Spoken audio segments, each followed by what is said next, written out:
Hello भाई, नमस्ते, प्रणाम, सलाम। देखिए, पावर स्टार पवन सिंह जो चुनाव का रिकॉर्ड से लड़ रहे हैं, देखिए, तो उसमें पावर स्टार पवन सिंह जो आजमगढ़ से निरहुआ जो लड़ रहे हैं चुनाव, उसमें प्रचार करने के लिए पवन सिंह पहले गए थे, अब नहीं जाने वाले हैं। ठीक है, तो सुनने में आ रहा है कि अक्षरा सिंह और कल्लू और रितेश पांडे क्या क्या है लोग, वो सब लोग जो स्टार निरहुआ का प्रचार करने के लिए जा रहे हैं। पवन सिंह को तो प्रचार कर दिए हैं और करेंगे। ठीक है, तो देखिए, ये सबसे पहले ये बात है कि जब पवन सिंह जो निरहुआ को जो प्रचार कर सकती है, बीजेपी का प्रचार कर सकती है अक्षरा सिंह, तो काराकाट भी आ सकती है। अगर आएगी तो अच्छा नहीं है, ठीक है, तो आएगी तो देखा जाएगा, उसमें कोई ऐसी बात नहीं है। आने वाले को आने दो, ठीक है। ऐसे भी अपना दुलार प्यार बनाए रखे और पावर स्टार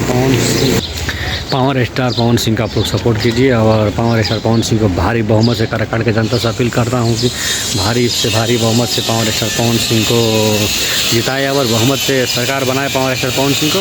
ठीक है, तब तक के लिए जय हो पावर स्टार।